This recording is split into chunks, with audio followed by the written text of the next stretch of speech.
Welcome back to KTN News Kivumbi 2022, and it's on the road straight to Uasin Gishu County. That is where we are heading to. I hand you over to my colleague Ken Mijungu to take it over from here. Ken.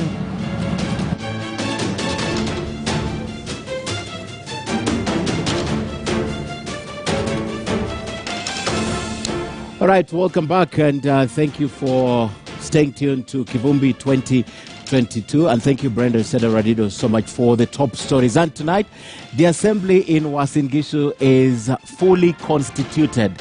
The candidates here are 7 running on UDA ticket, and tonight you hear from them. Tomorrow will be the final day of their campaigns, because on Thursday, the 14th, there will be the nomination exercise. So they're supposed by law to stop campaigning at least 48 hours, if I'm not wrong, before the nomination. So tonight, all of them, the 7 of them are here. They've spoken to you. They've done rounds around the county. You've heard about them and you know them, but you've never put them together in a single building to hear what they have to say about themselves, and not only about themselves, but about the other candidates who are running. So we'll give them a fair chance tonight. And ladies and gentlemen, there are no rules tonight. The only rule is common decency and courtesy to the other, to your competitor. All right. So let's begin the show. And joining us is the latest to join is Kotimoja. That's how he's known. His name is, audience,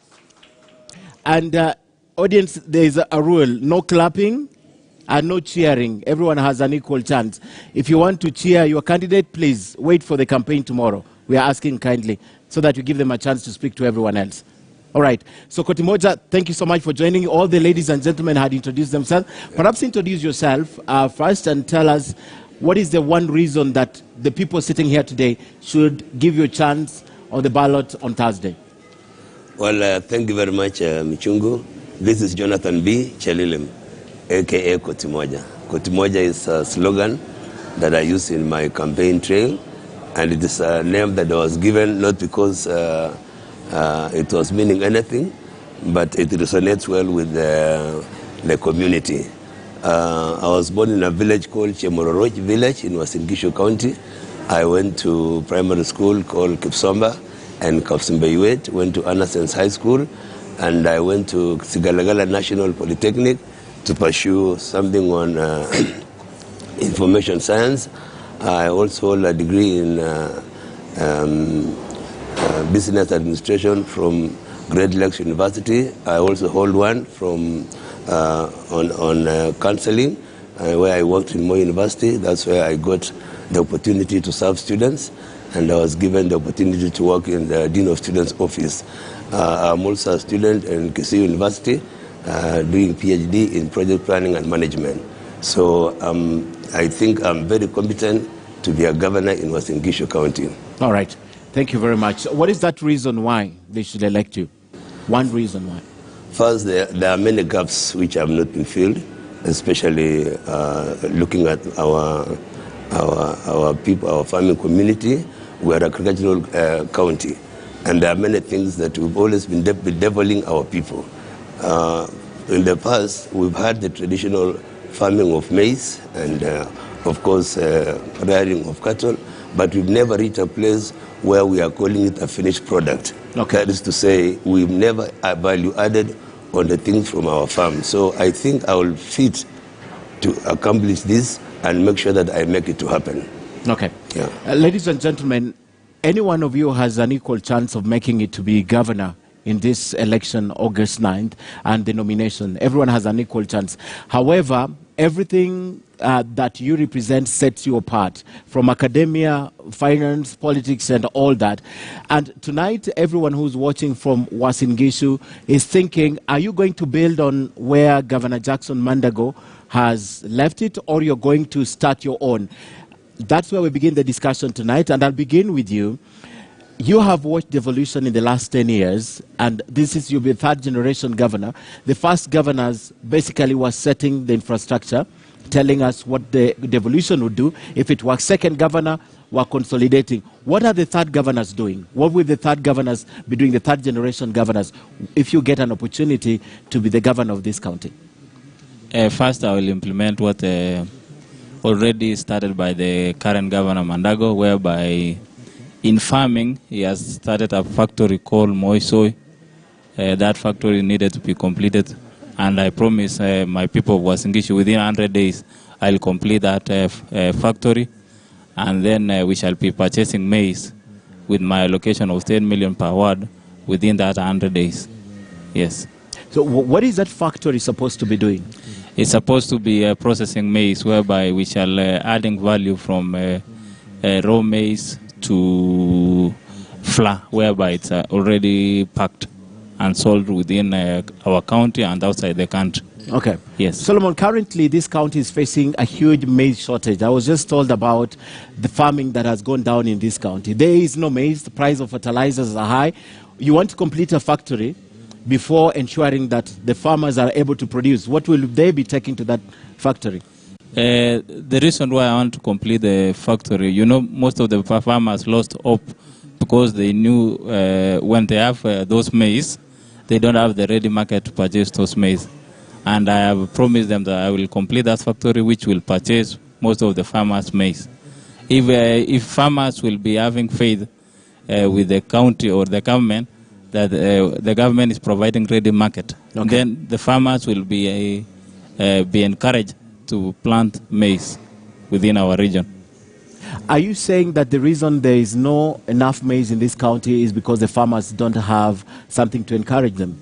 Yeah, you know, most of the farmers, they plant maize, but at the end of the year, they will be selling those maize at a throwaway price, whereby they don't have, they will not get the value for their money.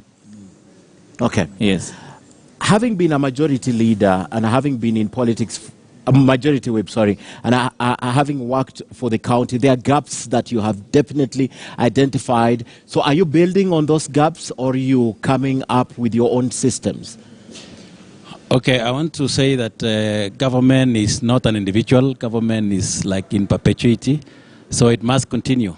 Some of the projects that were initiated by the current county government must be completed because they were subjected to public participation.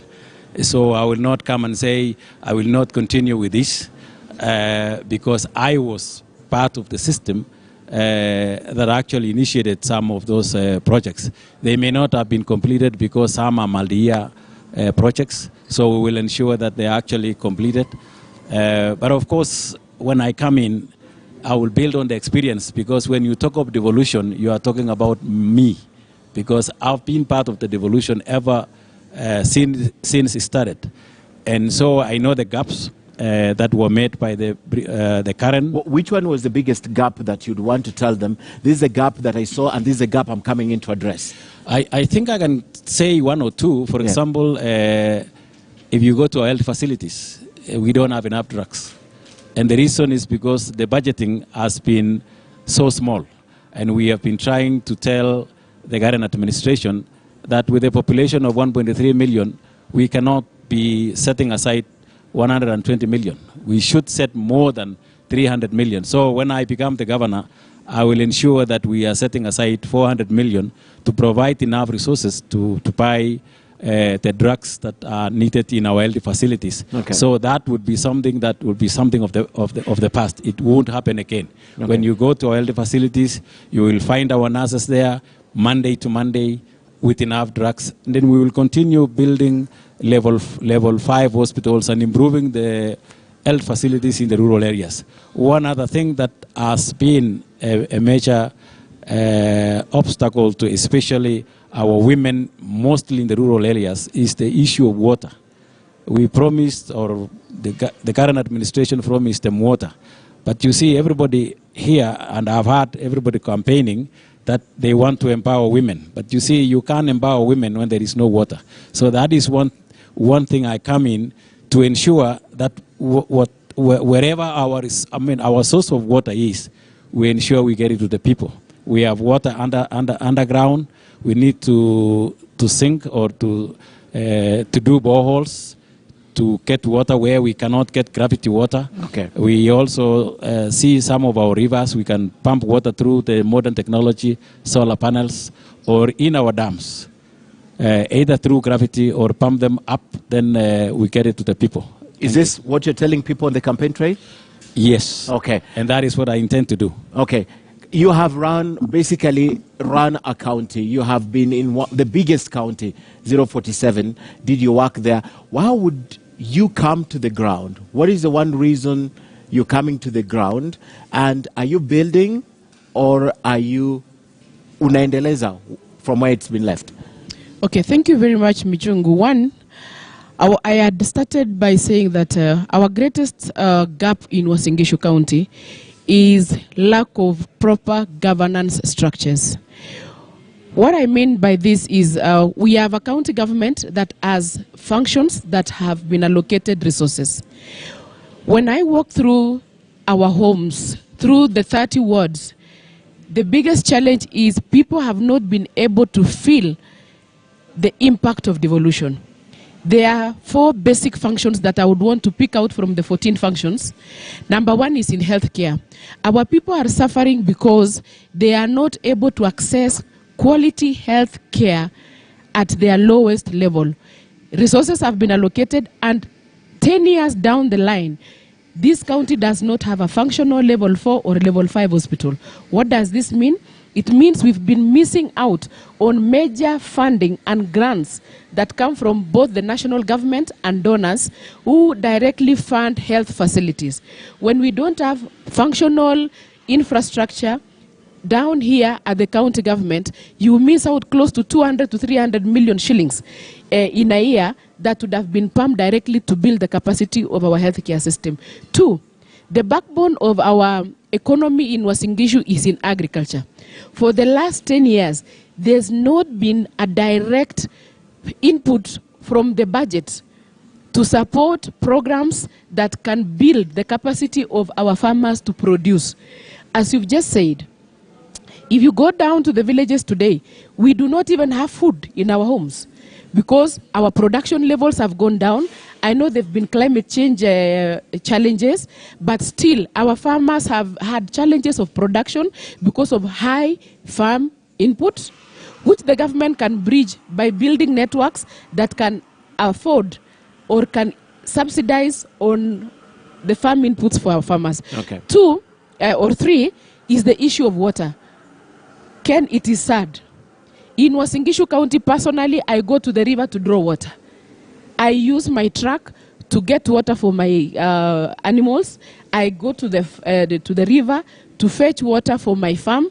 And I have, for example, a coffee plantation that I cannot sustain on irrigation because we do not have sustainable access to water. So the main things that face our people is the budgets that have been coming to Uasin Gishu over time does not prioritize on high impact programs that can at least alleviate or build the capacity of our people to benefit from devolution. But how is that a county problem when we talk about the budget? How is that a county problem? Because the allocations are not determined by the counties. And secondly, you spoke about the health systems here. Yeah. I'd like to know where you place one of the biggest referral hospitals, yes, which is located in this county, yes, yet you say we don't have enough infrastructure here. Yeah, if I may just put health. it into perspective, Yeah. the Moi Teaching and Referral Hospital is a national referral hospital. It is a hospital that operates at the same level with KNH. And the county government is supposed to be having its own, because health is devolved. And the county government of Uasin Gishu ought, over time, to have allocated substantive amount of money to build the health infrastructure. Now, you tell me that what is the problem with the county government? Number 1. Not the problem. I mean, it's not a problem of the county government. It's the resources. It's a problem of the national government. It is not a problem of the national government. The CRA allocates money to the county according to the formula. The county government is also supposed to generate its own revenue streams that can build its capacity to provide the services. Now, if they do not build enough capacity to collect more, to subsidize on most of the services, then it will not be able to run these functions. And most of these institutions, for example, are largely bloated. I can tell you, almost close to 60% of the wage bill of the budget is on recurrent expenditure, and very little goes to development expenditure. Which to me, again, I will come back to you, but to me, again, that should not be the problem of the county government, even on revenue. It is, Ken. Okay, you'll explain to us how it is. But let me jump. Professor Bitok, this is the second time you're running, right? And this time, probably you have a firmer foundation of understanding this area. Having run against Mandago, you're running now against everyone who is coming afresh here. What is it that you want to pick from that and improve, or what is it that if you ran and won in that election, you would have done differently? Okay, thank you very much, Ken, for this opportunity once again. I ran for the first time in 2013, and I came runners-up. I had 52,000 votes, and probably I was less experienced then. I did not understand the dynamics of politics the way I do right now. And over and above that, one of the challenges I had in 2013 is that I did not have a very concrete agenda. As we speak now, I have come up with a very concrete agenda. That is why the people of Uasin Gishu have called me Governor Agenda, because I have agenda Nisita, which is now trending. And I want to say that as we seek for these leadership positions, the overriding goal really is to serve the people, and to serve the people in a very dignified, in a very passionate way. And I'm saying in my agenda Niseta, I have captured 6 issues which I believe can be able to transform the lives of the people of Uasin Gishu. My first agenda is on agriculture. And when we talk about agriculture, I'm talking about the entire process, right from production, we go to processing, then we go to marketing. We have a very serious problem. On production, the cost of inputs are very, very high. Of course, if I allow you to mention all the 6, you know no one is going to talk. Sure. Yes. But I can give a summary. Yes, just summarize all of the 6. I can just pick a few and then give a summary. Yes. So, and I'm saying, there's no reason why Kenya should be hungry when Uasin Gishu is the breadbasket of Kenya. We can be able to fix the problem of food security if we fix governance in Uasin Gishu County. I say that because the problems affecting agriculture are largely managerial issues. Okay. Poor resource allocation, things to do with the poor plans to get markets across within the country and even outside the country. And I'm saying I'm really committed to ensuring that our farmers are able to get what we call guaranteed minimum return for their products. The other major issue, which is a paradigm shift, is on healthcare. I have a very interesting proposal that, given a chance to be the governor of Uasin Gishu, I would want to create a program which ensures that every household in Uasin Gishu is covered by an insurance, whether NHIF or a local insurance. Okay. It's whereby, at the end of the year, we want every household to contribute 2 bags of maize to the county government in exchange of insurance. It is called Maindibili Afya Bora, to be able to ensure that every home in Uasin Gishu is covered with insurance, either local or even the national insurance scheme.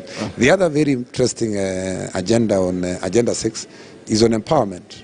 You know, the conversation I think I'll come in Kenya to you. We can't, the guys here will sleep if I allow you to go to the 6. But you will speak about the rest. We still have a lot of time. Speak about the rest. Ambassador Serem, over the years, 35 years you mentioned earlier, you have been in public service. The people here have seen your record in public service, although your record has also been disputed. So I don't want to ask what you can measure on or pick up having served in the public service, but I'll ask, how has SRC and your role as a commissioner, your role at the SRC, and your role also as an ambassador helped you shape up your agenda for these people?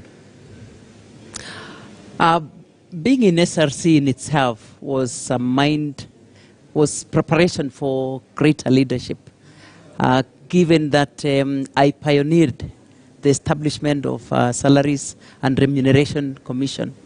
And the greatest expectation on that particular responsibility is to ensure the sustainability of wage bill, which was not a consideration in the past period of time since independence. And to handle a major responsibility like that ideally prepares you for even greater responsibilities of managing resources, ensuring sustainability of them, ensuring that there is fair play in the distribution of the resources. It gave me an opportunity to know that Kenya is bigger than just the individuals that are within the public service. And so applying that in the management of county government means that there's got to be fair distribution of resources. Okay. And it is extremely practical because having gone round the counties, you can observe that there was no fair distribution of resources across the sub-counties. Okay. And there was obvious complaints that the government never reached us. So ideally, I stand in to bring that fair play in the distribution of resources. Especially in the wards that are, or the sub-counties that are in Uasin Gishu. Absolutely. Okay. You talk about infrastructure, you can tell the difference. Okay. There are still areas that are inaccessible. There are projects that have started but not completed. So that's part of the things I would need to focus on. Okay. Leadership also in its decision making. And some of the decisions you may make may never be popular for the individuals, but it will be popular for the rest of the citizens of Uasin Gishu. All right, so because I wanted to ask you that what majority of the people of Uasin Gishu, some of them are also teachers, are also doctors, you know, and those are huge imbalance there. They felt that sometimes SRC was sitting on them. How are you navigating that? We have had that conversation. Indeed, when we started off, it was almost a thorn in the flesh. But I think as you bring about participation and the creation of awareness and the reason for the decisions you make, there will be a general observation that there is a bigger picture in the decisions that leaders make. And that is part of what SRC did. Okay. That we were focusing. And I enter into conversation with a lot of teachers trying to demonstrate that it was important to ensure that you look at the public sector in uniformity, in general, as opposed to isolating a group and focusing on their interests. As a leader, you just have to look at the bigger picture so that you're looking at the distribution of resources in a very fair way. And that's the picture you want to look at. And that's the big picture that I want to create, sharing of resources equitably for the benefit of the 1.2 million Uasin Gishu citizens. Okay. You have talked about being an ambassador. That has also given me a bigger horizon in focusing at management, that relationship is critical. When you have relationship that you build across, within and across, and that tells me that it's important to even have a relationship with the neighboring counties and others. You don't have to go out of the world or out of the boundaries of Kenya to benchmark. If you talk about healthcare, go to Makueni. Let's get to see how have they managed their health sector, because it's been one very successful. You don't have to visit China for that matter. But I have lots of lessons also that I have learned in China, that it is possible to transform a nation if you have love for your nation. And I hope you carried some contacts for Uasin Gishu. All right, let me speak to Honorable Kositai. Definitely, you have practiced politics. You served in Parliament this time where the governor was there. There have been issues around Uasin Gishu and the rest of the country. What is that experience that you're bringing from the National Assembly, from legislation and from representation, to come and bring it down here to the ground? And what would be the first focal point that you would send down? Thank you, Ken. I think the most important thing first for effective running of counties is we need to amend the procurement law, because our procurement law has too many processes that at the end of the time given over 12 months, and maybe actually it's cut down to maybe 11 months to procure for services and commence construction or delivery is actually a bit too short. I think we need to amend the procurement law. When I was a director of Kenya Pipeline, we actually wrote to Parliament and we had the law amended to allow the managing director then to not to go to tender or public tender for goods less than 20 million and below. It would just be direct tender through notifications, and you'd procure the goods. And that way, we managed to do services quickly. The other issue that is very important is the relationship between the county government and the national government. We really have to have the political goodwill. I strongly believe that William Ruto will be the next president of this country, and the next government will be formed by UDA. And I believe that the relationship, the synergy between the county government and the national government needs to be enhanced, especially on the timely release of funds to the counties. Because when you end up not receiving funds from the national government, you're under pressure from the people of your county to deliver the services. And they would never understand that there is a delay in release of funds from the national government. That needs to be enhanced, proper synergy, so that you are able to flow. And some laws will require changing, and we've already commenced in Parliament to amend the procurement law so that we make the ease of doing business. We also need to ensure that we pay for services delivered. We pay our contractors. Anybody who delivers service to the county should be paid within 30 days, within 90 days. Because if the resources are available, there is no reason for too much bureaucracy in terms of releasing payment. Okay. We don't want to inherit the bad habits and bad manners of national government, whereby they can owe you money for 10 years and they don't care. You've heard the president speak so many times about clear the pending bills.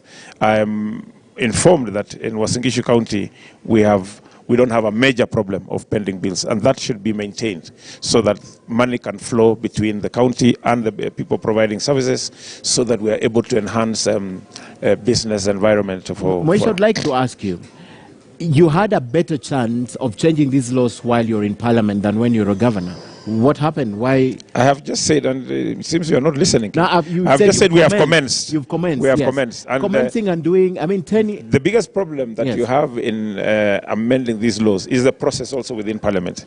You'll not just wake up one day and have it done. It has to go through various, one of the keywords, if you know that failed BBI, was public participation. Okay. You have to carry out public participation. So it might not take a year, it might not take 2 years, it might take much, much more, or less, depending on the views that will come in, and the weightiness of the matters that will be discussed and will require some special amendments. Okay. Ladies and gentlemen, I'd like to open the floor for anyone to contribute on this. Everyone who's watching from Uasin Gishu is perhaps wondering how each of you would put extra money in their pocket. This is a bread basket. Farming has gone down. Prices of farm inputs are very expensive. Output is not there anymore. It's dwindling and people don't have money. I, for example, grew up in an area where I went to school because my mother and father used to plant sugarcane, right? Now here, maize farmers are big, sunflower farmers are big, Rivertex is here, some industries are here, but they're wondering tonight how each of you would put additional money in their pocket. So it's open. Whoever wants to go first on that can go. Yeah. Okay, thank you very much, Michungu. Number one, I want to address from the greatest population. I have walked through Uasin Gishu and I found that over 90% of the people I meet are youths. These are people who have just cleared their fourth form. Some have cleared diploma. Some have cleared their degree courses and they are at home. Their parents have sold all that they had to educate them. And sadly, some even have sold their pieces of land to educate their children. So they completely have nothing to offer to their children because they have no job opportunities. Number one, I have said that I'm going to allocate 20% of the county government budget to create what we call Uasin Gishu County Youth Service. This will give an opportunity to youths to be able to acquire skills that can make them innovative and creative and participate in the development of this county. One thing that I know most people do, they say we want to put someone in place so that we can get contracts, so that we can pay suppliers, so that we can earn from the trading that goes on. One of the things is if we can involve the youths of Uasin Gishu in the programs of Uasin Gishu, like simple infrastructure of building access roads in the rural areas. What we've done, like in Nairobi, the development of cabros along the pavements, those are skills that can be acquired through a building and construction course that cannot last more than 3 months, and they can participate. If these young men can be able to get money to their pockets, they can relieve their parents of the burdens. Number two, Just one. One is enough. You just for want. Yes. So What for you me, do? Yeah, the top. one is to include these young men in Uasin Gishu County into the management or in provision of services so that they can access. That will wipe them out of the villages because most of them, Michungu, it is very sad. Most of our youths are now involved in vices like drinking and just loitering within the streets of their town because they have no jobs. So but if they have we can money bring, to drink. yes, not really. The kind of liquor that also exists around here, Michungu, I can tell you. But it's not for free. It is poor quality, and of course, it's not for free. Yeah. So the small hustle, for example, that they go through, they consume all of it. But I know if we can give meaning to a man by giving them an opportunity to participate in this industry called a county government function, they can be able to have money in their pockets and they can start their own enterprises. And you think it's sustainable? It is sustainable. Okay. Yes. Yeah. Personally, I have promised the people of Uasin Gishu that I will come and build some business stalls within the town, whereby I will be in my manifesto. I have promised them I will build 3,000 business stalls, whereby it will employ around 3 people per stall. That's around 15,000 youth that I will be employing. Okay. Secondly, I have allocated 10 million per ward for business startup, whereby all these youth, you know now the employment within the county, we shall not promise them that we shall employ all of them. And we have a lot of youth which are within the village, whereby they will have to access that 10 million fund for them to start up business. As a grant or as a revolving fund? As a revolving fund. As a revolving fund? Yes. Okay. Yeah. Then if we have those youths within the town, I have also within my manifesto, I will be building houses within the town, whereby this youth will be paying around 800 shillings per room for them to stay within the town. It will be easily accessible within them. Secondly, I have a program for the people shoe shiners, whereby all shoe shiners now will be having a small stall, whereby he will be able to do his business within the town. Yes. Okay, so creating small businesses to benefit the youth. Yes. This money, where does it come from? Personally, I promised the people of Uasin Gishu that if you see, I will be using only one car. You know, I'm a bicycle man, whereby I don't need a lot of cars. Then I will be saving a lot of money, which used to be for maintenance and fuel.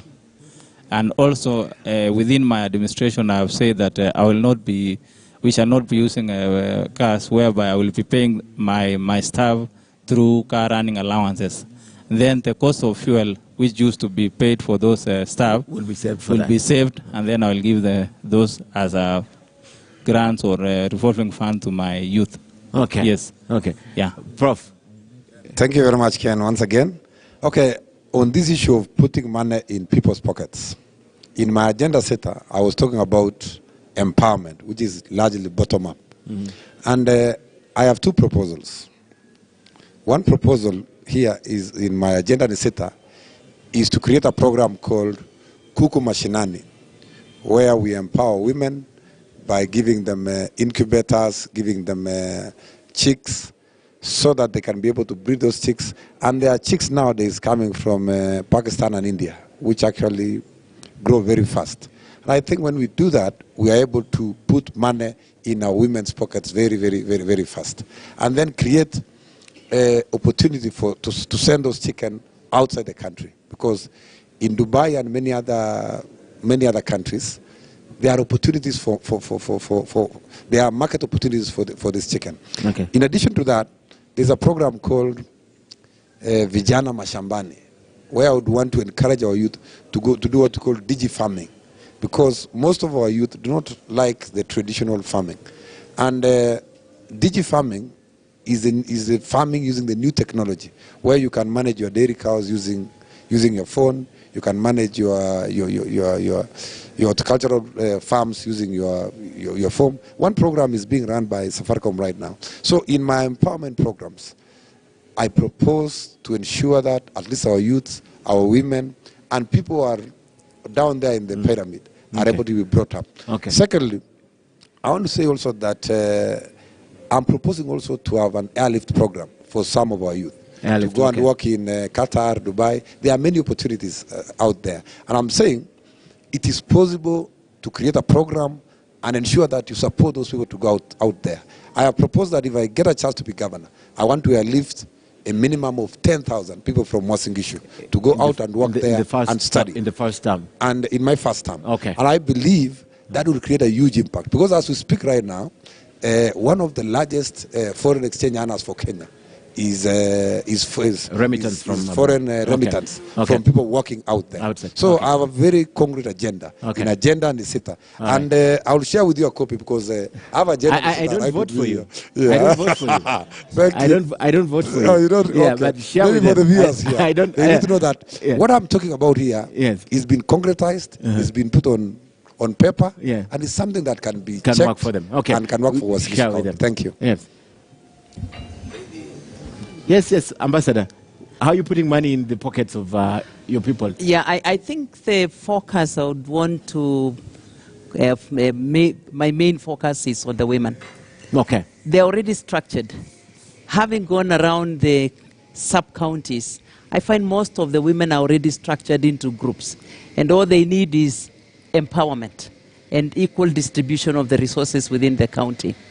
And I intend to ensure that they are well trained in the business processes, because most of them try business but they don't have the capacity to run the same business. So it's possible that you can jumpstart what they have already initiated, even instead of starting new programs, because they have those establishments in place. What they need is the empowerment. And I would want to allocate a percentage of the resources of Uasin Gishu in supporting the women to run their programs and expand the same.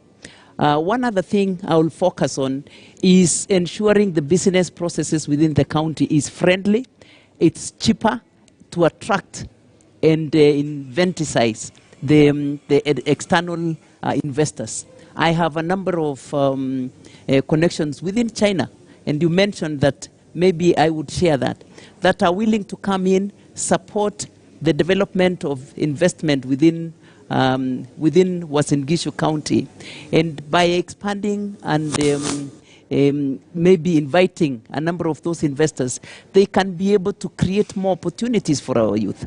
There will be opportunities for them to buy our products. There are opportunities for employment for our youth. There are opportunities for employment even for our ladies. And that is almost an immediate program that I intend to undertake, because these are opportunities that are already in place and they are willing to come in and support us. Ambassador, what is the percentage? What is the percentage of women versus the men and the youth in this county? Women are about 51%. 51, so the majority. Yes. All right, that's why you're focusing on them. That's why I'm focusing on them. Okay. That does not mean I am ignoring the rest. But I know that when you stabilize a woman, it is very possible to stabilize the rest of the other community or the other family members. Okay. The other thing is the resource mobilization. There is a huge opportunity in enhancing our resource mobilization. The resources that we collect at this point in time truly does not go in tandem with the infrastructure that we have put in place. I believe if we collected our resources optimally, we have more than what we are generating at this point in time. Okay. So it's easier to employ more.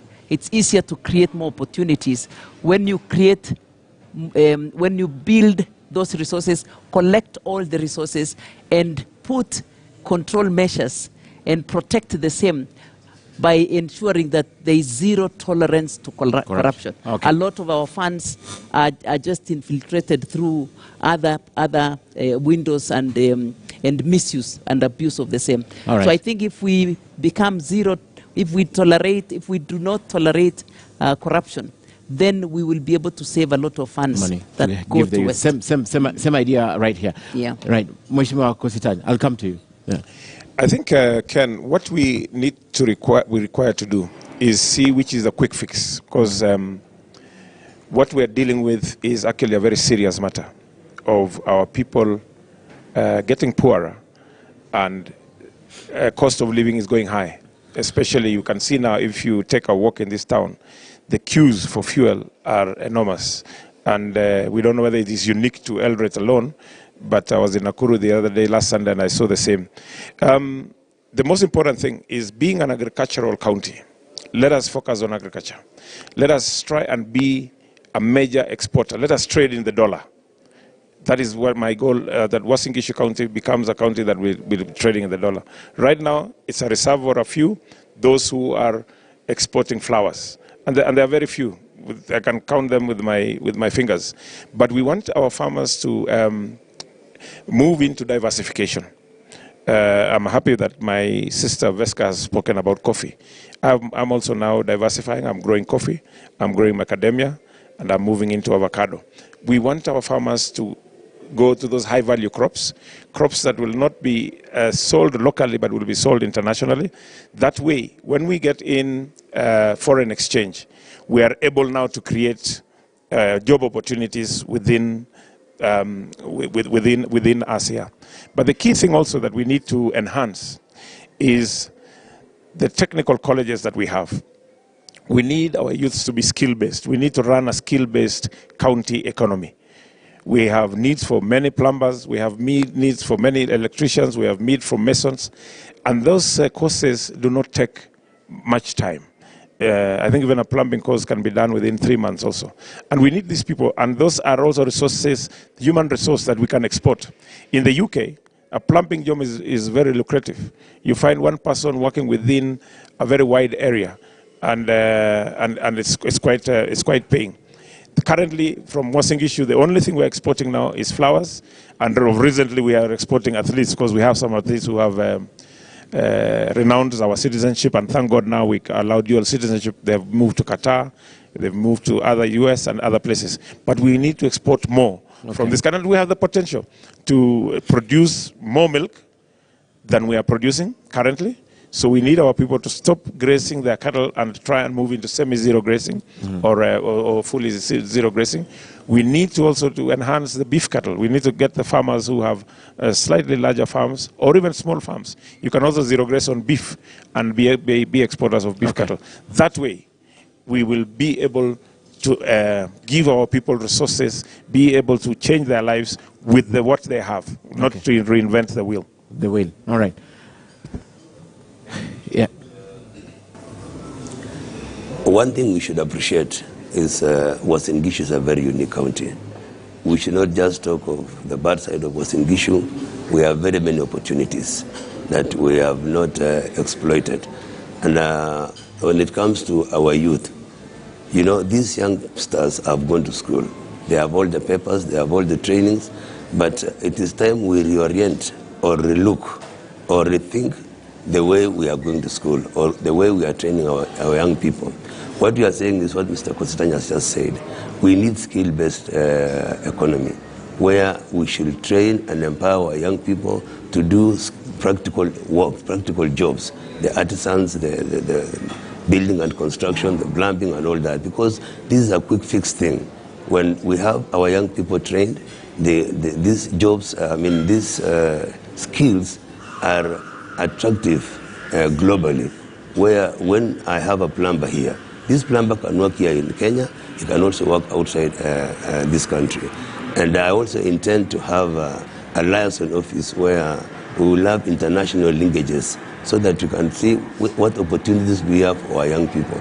That does not mean that our young people have not gone to school or they have not trained, but all they need is where do they get jobs, where do they get opportunities to work. And I intend to establish that office so that you can look for opportunities outside Kenya. Because if Kenya becomes tough, you can also go elsewhere. Before, I have been in programs where I have assisted very many young people to go outside Kenya. I have a program called Reroute program, where we've had opportunities of taking our young people outside Kenya to work or even to go and study. And the kind of education they are pursuing is that one that can enable you to get jobs outside Kenya. You can get permanent residence for that. But as for now, we are seeing many young people going to Qatar. because there are cheap labor there, and they don't require many serious skills, but at least it can help our young people to get an earning, at the same time to give them ability to provide for themselves and for their families. So I intend to pursue that program, especially enhancing the technical training colleges to encourage our young people to join those courses. Okay. Yeah. All right. And finally, you haven't spoken about how to put money. Yes, I thought for a while you were just ignoring me, but I think in this town, for example, Eldoret, there is a lot that can be done to allow business people or even allow business to flourish in Eldoret. One of the things that I intend to do is to create an environment for people to set up businesses in this town. One is to reduce the government levies, reduce the time it takes for somebody to acquire a license or to set up a business. I have been an athlete and I have been outside this country longer than any other person. And in some countries, and even locally here in East Africa, like in Rwanda, to set up a business is just like walking from your desk to the other end. Within a very short time, you have your business license. So one of the things I intend to do is to reduce the time, reduce the levies, and you will find a lot of industries, a lot of businesses coming up in this town. What that will do is create employment for our youth. That puts money in somebody's pocket. Okay. The other thing is government will get revenue, because I think we also need, most of the things we are promising here requires money. And we also need to increase the local revenue collection. We can not only depend on what is shareable from the shareable revenue from the national government, because that sometimes takes some time to get to the county governments. So if we allow other industries, if you look at what is behind this building, this used to be, there used to be a Rupa industry, there used to be a Kenit, there used to be a Raymond, there used to be so many companies here. They have all closed down because of the bureaucracies and an environment that is not conducive for them, notwithstanding other external influences that made them run out of business. I think there is still Raymond Company that is down here. But if we actually give incentives, people who manufacture tiles, for example, we move to Eldoret, some of the things that we do sell here, if you look at what we get as a county government in terms of revenue streams, you find one setup, one company applying for a single permit, whereas what he's actually selling is a brand from a company that is not based in Eldoret. So we need to bring those industries to Eldoret. It will create more jobs. It will create more revenue to the people, to the county government of Uasin Gishu. And now we will run other programs like we want to create or make value addition a reality. I have had my colleagues and even the previous governors, some of them are here, who are campaigning. They were campaigning on the premise that they are going to add value. The current governor campaigned on the same, and it has not happened. So we need money to make it a reality. Okay. And we need even to make sure that our own county government is collecting more money as it is. There is this narrative that when you reduce tax, then you lose government revenue. But I can tell you this for free. When you reduce tax, you increase the tax base, and you will collect more money. I can give you an example of what we were requesting our governor to do the other day, allow the land rates waiver. And for sometimes he was not up to that idea. But eventually we convinced him. What we were collecting, and I think my colleagues were saying something about it, we were collecting 900 million.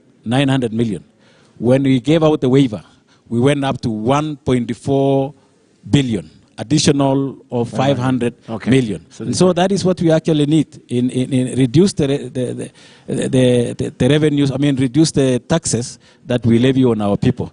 Okay. let me say this. If you look at, for example, oil industry, those people doing business of selling petroleum and gas and whatever, they are charged a lot of money, and that discourages people from setting up businesses here in Eldoret. So I intend to reduce that. Thank you. Okay, I have heard all of you, and the funniest thing I have not heard tonight is that none of you has spoken to what they want. Everyone is imposing what they want on these people. None of you, absolutely, has said, I will sit down and ask them what they want and I'll do it. Everyone is saying, I will do this, I will do it. How does that work? You're going to impose what you want on these people? None of you said. None of you. You want me to mention something? That question. None of you. You want me to mention something? Yeah. Yeah, I'm coming to you. She's speaking. Yeah. Yeah. In one of my agenda item is having a robust public participation. I may not have mentioned that. Maybe the way you but you see, you are asked tied the by question. law. You are tied by law.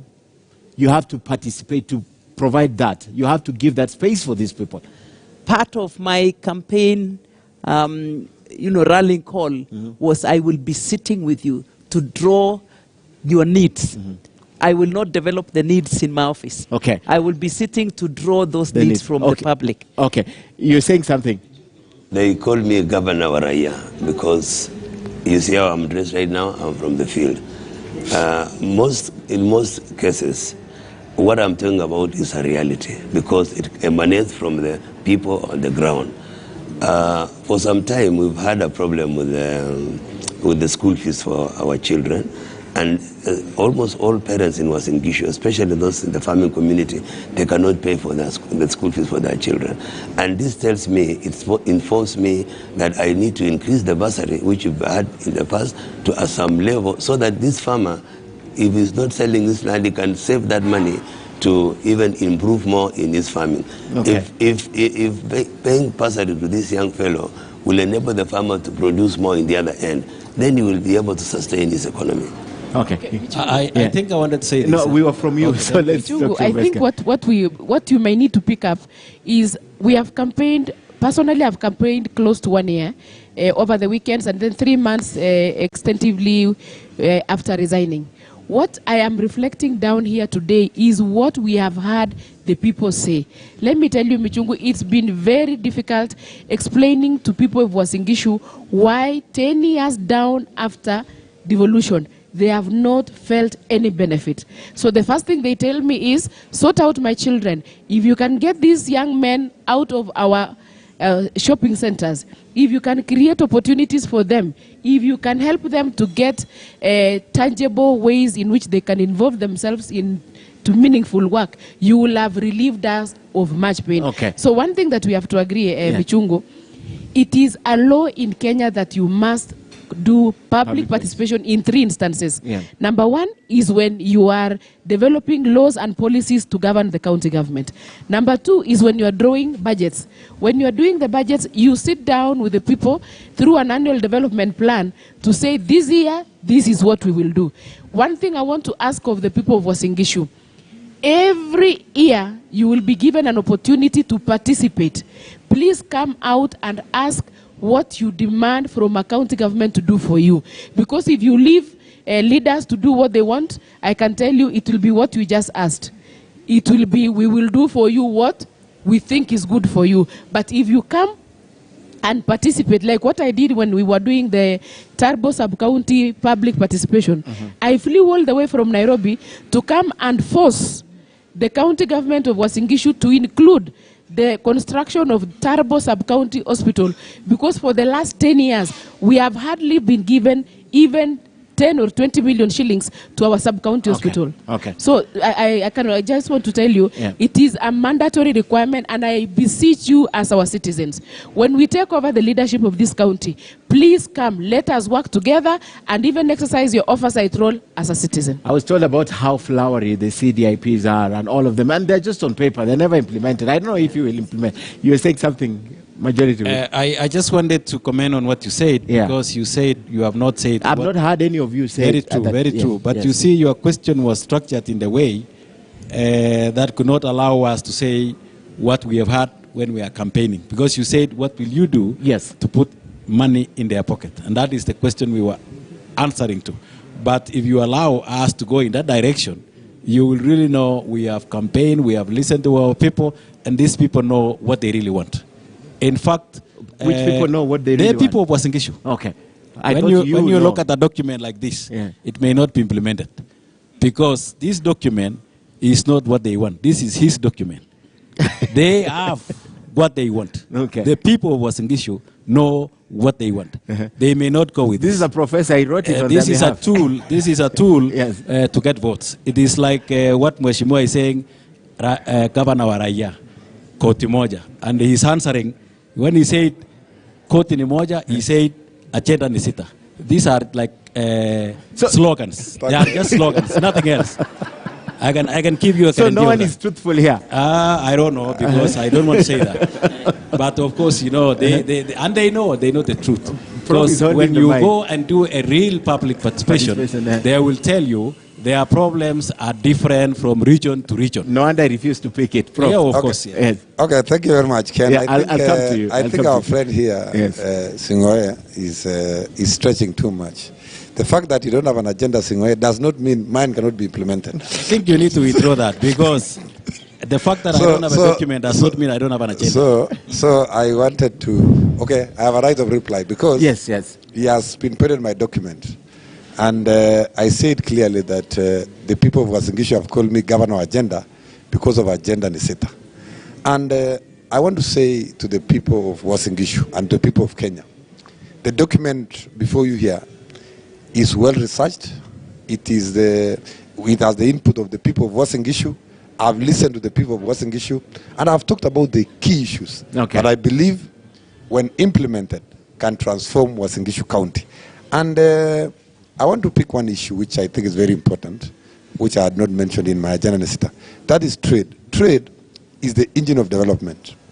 And in my agenda Nisita, I have said I want to re-engineer trade in Eldoret and in Uasin Gishu. And in order to re-engineer trade, I want us to go and I'll come and review the tariffs, given a chance. I'll review the tariffs and the taxes levied by the county government. We realize that what the county councils used to collect and what the current county government is collecting is very close. Because there's been many inefficiencies, even in the current county government. In addition to that, I want to say I would want to shift the economy of Uasin Gishu into service. When I was traveling to Pakistan, when I was in my tour of duty, I got a chance to talk to the Sheikh of Dubai. And one thing that has made Dubai what it is what we call the 3 T's. They have invested heavily on transport, trade, and tourism. And I want to borrow that model from Dubai to be able to transform Eldoret and make Eldoret truly a city of champions. If we invest on transport, if we invest on trade, if we invest on tourism, then we make Uasin Gishu great. For trade, I'm proposing... It's okay. I'm proposing you take too much time. All right, thank you very much, Ken, what I'm saying is that as a leader, you must show direction. That's why I have some of my policies whereby I need my people of Uasin Gishu to accept what I have. If the people of Uasin Gishu, if most of them want to say that let us divide this money, each of them get a certain amount, that one will not be giving us the right direction. Like what happened in Turkana, whereby those people requested the government give them ATMs. Now that is why we want us to provide the direction to our people, and that's our leader.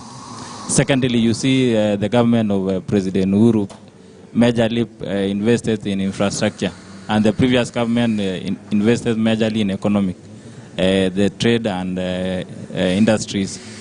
But that's why I'm saying, when I'm a leader, I must show a good road whereby my people will be following. Even if it includes imposing what you think on them. If those policies that I've been imposing for them is for their own benefit, yes. No, but you have to ask them. You can build a hospital here and they don't need it. No, you know, Ken, before the implementation of my agendas or policies is that they must go through those CIDP's process, through budgeting and all those things. Then by the time I'm implementing them, it has gone through budgeting and everything. Yeah. Okay. Yeah. Mheshimiwa, you're very quiet on this. Have you heard their voices? Are you reflecting their voices? I would have, I concur with my good friend, the Majority Whip, because your question was structured. It was a Q&A. It was not... I think you're running away from it. No, I'm not running away from it. From saying it. But I'd want to tell you something that that is very common with our style of politics, and I think it flows with everybody here. Is if you have been on the ground, you know exactly what the people want. Because when we go to the ground, we give them an opportunity to speak to us, and we capture what they want and try and structure it in a way that is doable. But the most important thing is also resource mobilization and availability of resources. Everything will depend on resources, because without resources, you can implement zero. So I think it's also important that we also enlighten our people on our budgetary processes and what exactly the county government can do. Because what I've realized, being a member of parliament, is most people do not differentiate the county duties and the duties of a member of parliament. You will find when a governor goes to the ground, he will be asked about electricity, which is not in his docket. When as a member of parliament, you go to the ground, you are asked about a dispensary, which is not in your docket. You will be asked about water, which is not in your docket. Water is a function of the county government and national government through the Ministry of Water. So we still have a lot of enlightening to do amongst our electorate. But one thing that is key is I don't agree with the notion that we have not benefited from devolution for 10 years. I never agree also with this notion that somebody can be in office for 10 years and do zero, absolutely zero. It's not possible. Or even for 5 years for that matter. So I think what we need to do is pick up from where the previous administration left, because there is no vacuum in government. Currently now, I will be doing the budget for the CDF allocation to soy, but the implementer will be the incoming member of parliament. Governor Mandago will be presiding over the budgetary process of 2022-2023. The implementer will be one of us here. And for your information, Ken, the governor of Uasin Gishu seated will come from here. Will come from here. You don't have to look outside. So that is also a process which will, it's the way that the national government budget also, that we just, budget policy statement that was read the other day in parliament. It will be implemented, and that one I have no doubt, by William Ruto. And he may have to do a supplementary budget immediately he takes over in order to align it with a bottom-up economic approach. So we're going to have a lot of things. But the most important thing is, first of all, what I've realized is the people do not understand the role of specific roles of county government and of the national government through the member of parliament, especially on roads, the small feeder roads that we have within the constituency. And I think we'll need to mark them so that this road is known. It's between the MCA and the governor, and this road is between the member of parliament and the national government. The most unfortunate thing is that you will be denying some of those politicians who campaign in the villages an opportunity to lie to them. That is what we need. We need to get out of you will deny politics of, and it's also a wake-up call to the people. They should not be demanding, "What will you do for me?" Because if I'm courting and you demand from me, what will you do for me? I will tell you all the rosy things. By the time you go home, you'll say, I have gotten the best governor. Amen. But it will all be. There is something that Madam Sarah Serem said that I'm really interested in, because I am a resident of Nairobi, for example, and I have never been invited once for public participation. So you mentioned a robust public participation. What is in your mind? What did you mean by robust? Paint a picture for what robust would mean for these people. Before we even go to the robust, in my campaign conversation, I have made it extremely clear that my agenda is not mine, it's theirs. In fact, they have to respond. Agenda ni sisi. And I never developed a manifesto until I listened to the sub-counties, to the wards, so that I can draw the agenda from the people themselves. We all know that devolution was bringing services closer to the people. And those services cannot be given unless you have listened to them. I said leadership is about listening. Leadership is getting closer to the people. And my robust here is there will be absolutely no decision or no project that will be undertaken without participation, without giving people the opportunity to draw from their needs. Because a lot of times we will plant projects and that may not respond or maybe bring in the solution to what the public require. I have seen a number of projects that have been put in place, but that are not operational. What is the reason? There is no ownership. Okay. So I would want to draw every project from the needs of the people. Okay. And that means there will be constant participation in, one, identifying the opportunities that the people need. Two, even in the implementation that they got to participate. Three, we need to be transparent on the resources that the county government has, because it's in that transparency that they can be able to appreciate the level and the capacity at which the county government can be able to serve them. Okay. So I think it's more being transparent. Okay. It's a lot being accountable. All right. Allow me to... let me hear what Prof says, and I'll come to you. Thank you very much. Can allow me just to respond to what Sarah is saying? Yeah. About not drawing a manifesto ahead of time. Yeah, because you have on my agenda Nisita, yes. Sarah tried to copy and say agenda Nisisi, because you have to neutralize what was actually agenda Nisita. Because at the end of the day, it is about the people. Okay. It is about what do you have to offer to the people. My agenda Nisita is a product of engagement with the people, engagement with experts, looking at best practices world over. But because this agenda Nisita is very strong slogan, the other day when Sarah came to start running, she decided to modify my agenda Nisita into agenda Nisisi. And anyway, it's allowed in politics, but at the end of the day, it's about the people, really. It's about the people. Yeah, because at the end of the day. Personally, I'm saying this is what I can offer to the people of Uasin Gishu so that I get a chance to be elected. It's a vision, it's a manifesto of what can be done. And the people of Uasin Gishu are wise people. They can see what can be done, what cannot be done, and they have a right really to choose from the agenda of what can be done and what they think is not practical. As someone said here, these are just vehicles to convince them for the vote. Well, Ken, I didn't know what is in the agenda, Nisita. Mine was very clear. It has to come from the people, and I have to involve them in drawing the agenda. Okay. As to the relationship with that, it is absolutely not related. And I don't know what is in the city. I have no idea what is in the city. Ken, yeah, Ken, let me use my slogan. My slogan says, tutabadilisha pamoja. Tutabadilisha pamoja means I, as your leader, and you as the citizen must come together to chart the way forward for our county on the various functions of the county government. But there's something that I want to dissuade the public. One of the things that I would like to pick from and make a correction from what I have heard from Honorable Caleb. When I go to the rural areas, you hear people say that tuko hatuna stima na serikali haijatusaidia.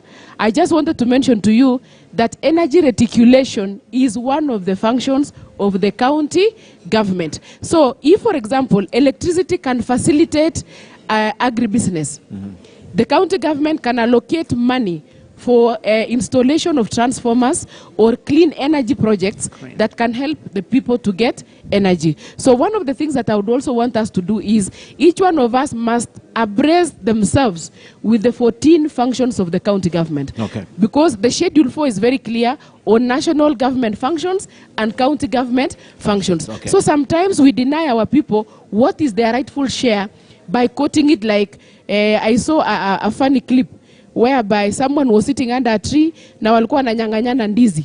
Wanasema the goat wants to eat from the leader, anaambiwa sio county government, the national government. Enda kwa ule, kula kwa ule. So one of the things is county government leadership must be done in such a way that citizens this time round be very careful from blackmailers.